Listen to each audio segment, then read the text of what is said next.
Let's move on to the 5 takeaways where we see how what 5 things we can take away from the game. And number 1 is Ans Change. Yeah, and for all the talk of Ans not being a proactive manager, for Ans, only having one way of playing or doesn't change things up, I think he definitely proved a lot of people wrong yesterday with a halftime sub, which a lot of people didn't see coming. A lot of people probably didn't think was needed, even with the momentum we had going into halftime, having just equalised.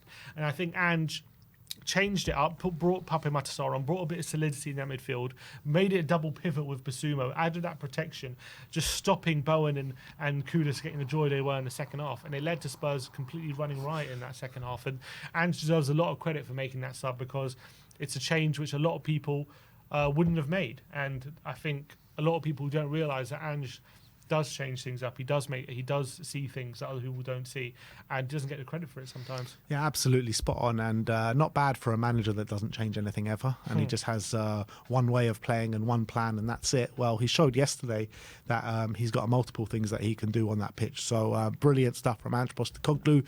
Number 2 is Sonny back with a bang. Yeah, and what a performance it was from Son, back from his injury, back after the international break, and back in the goals as well. Unlucky probably not to have more goal contributions under his belt, with a few chances created which should have been put away. And as well, the third goal obviously goes down as an own goal, even though Son was the one who tipped the shot, but got his goal, got the goal his performance deserved with the fourth goal. Brilliant involvement in the build up to the second and third goals as well, with brilliant outside the boot passes. And that's something as well which we pointed out, didn't we? His outside of the boot passes. I can't remember if it was like last season or beginning of this season. It was this season. But he was performing these outside of the boot passes a lot more consistency, a lot more often.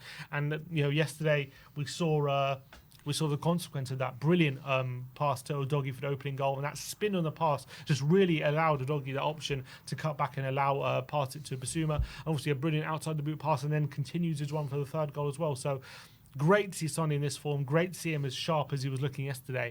And hopefully this break has really done him good. And it shows. It proved on the pitch yesterday how it's done him good, because we've been criticising Sonny. Well, a lot of fans have been criticising Sonny about he's not taking enough shots, and he definitely wasn't.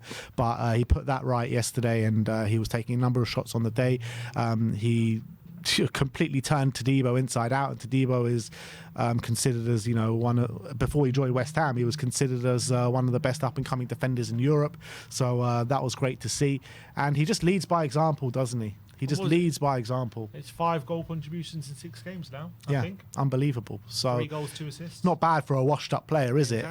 Everyone talks about Sonny's washed, Sonny's this, Sonny's that. He proves you guys wrong every single time. When are you Sonny doubters ever going to learn? Seriously. He just needed a bit of a break, and you can see it's helping him. Yeah. And look, 32 is no surprise. That level, you need to manage a player like that. And if you manage him correctly, you can still get performances like this out of him. Yeah.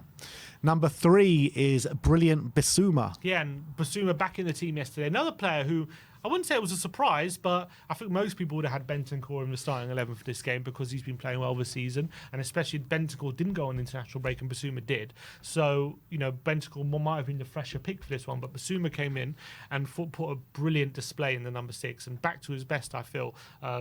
After what was, some inconsistent performances. But this season, I feel like Basuma's really getting back to his best and really performing at the top of his game again. And yesterday, he not only did he get on the score sheet, which is very unlike Basuma, but I just thought overall, off the ball, a lot more disciplined. He was a lot more...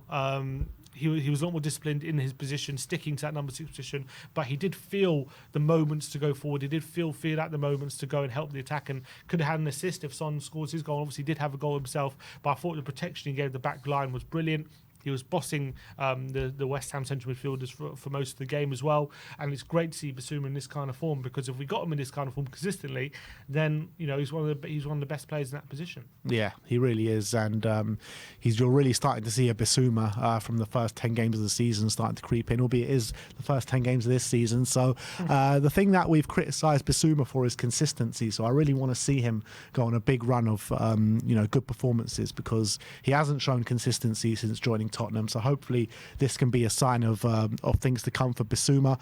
And you know what? Bentancur's had a really good season so far, and it was a big decision, in my opinion, to put in Basuma ahead of Bentancur, because Bentancur's been brilliant. But I think Basuma's come in this game and he put in a better performance than I think Bentancur has put in this season. So it's great to see that we've got two midfielders in that position that are on form at the moment. Yeah, Bentancur didn't have the greatest performance against Brighton, but I think from a general level, his level of performance has been really good this season. So yeah, like I said, great to have two players that are performing well in that position, and long may it continue. And Basuma was just an absolute boss yesterday. Absolute boss. Let's move on to number 4, and that is unstoppable Decky. Yeah, and I think Decky, look, he got his goal yesterday, but I think this season he's just been absolutely phenomenal. And yesterday was a continuation of what has been a real breakout season for Decky in terms of him being in a new position and performing this consistently well and making such an impact in every game. Yesterday, obviously, the goal that he scored really allowed us a platform to go on and win the game. It was such good timing before half-time when things were getting a bit frustrating and people were getting a bit nervous about where the result was heading. He really turned up at a big time for Spurs getting that equaliser. But I just thought it was overall general play so strong, so effective as well. Teams just struggle to deal with him. His strength, his physicality, his ability to, his nimbleness as well, his ability to weave in and out of tight spaces and challenges, and he's got the creativity when he's in the final third. Not only did he score, he set up the third goal as well with a real good late pull back to Heung-min Son, who was running on the overlap, and he had the presence of mind to find him. And that's quite interesting as well, because you look at the two.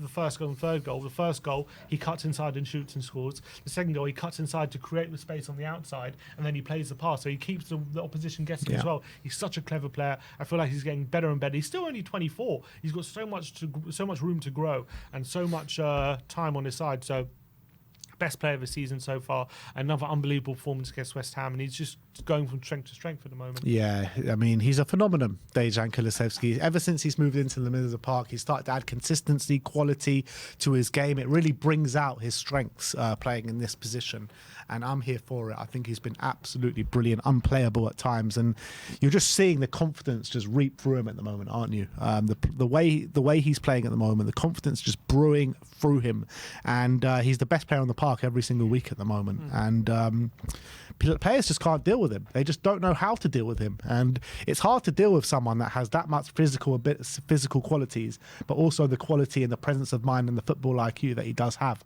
So having him in the central areas where he can go one way, go the other way, you just don't know which way he's going to go. And even if you do know the way he's going to go, he's got the physicality just to muscle through. So yeah, I can't wax lyrical about Dejan Kulusevski enough, because he's just taken it up like 10 new levels this season. So yeah, big up to Decky. And also on top of that, I said we were having this conversation about leadership in the midweek, and I was saying that Decky should be in this leadership group, and I think he showed signs of leadership again yesterday. Yeah. And fifth and final takeaway is that attack clicking. Yeah, and I think we are starting to see signs of it now. I think the stats bear it out, but as well, I think we can see it on the pitch, the level of chance we're creating. But in terms of the stats, at the time of recording, Man City are playing right now, but at the time of recording, Tottenham are currently joint top for goals scored in the Premier League, which is no mean feat. I know it's only 8 games in, but still shows the level of goals we are scoring at the moment, when we are level with the likes of Man City and over Liverpool.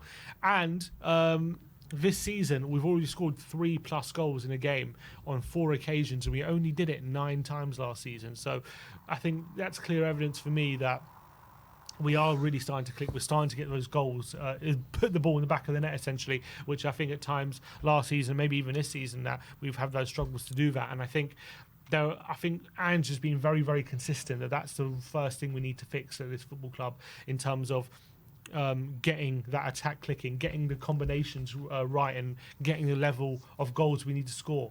And I think we're getting signs we're starting to get that now, and people are going to stop looking at the old goal being conceded if we are scoring the level of goals that we currently are scoring. Absolutely. You just look at recently, since it has started to click the attack, how many goals we're actually scoring. 4 against West Ham yesterday, 2 against Brighton the week before, 2 against Ferencváros, 3 against Manchester United, where it could have been about 6, 3 against Qarabag with 10 men the whole game, 3 against Brentford, 2 against Coventry, and then a few weeks before that, 4 against Everton as well. So this attack really is starting to click, and you look at our attack with Sonny on the left, with Brendan on the right, with Dom Solanke in the middle. It is a bit of a mouth-watering front three, isn't it? Yeah, I agree, and that's what I've been saying. Like, I think we've got a lot of talent there, and a lot of people complaining it's nowhere near the other teams and stuff like that. And I was saying, just give it a few weeks, and you might think differently. And maybe people are thinking differently. And it's not just that, but it's backed up by Madison and Kulusevski in the middle of the park as well. I think that gives it that extra spark. Yeah. So that is the 5 takeaways. Let us know your takeaways in the comments section below. Spurs took West Ham to the cleaners yesterday, and we were there and it was there for all to see.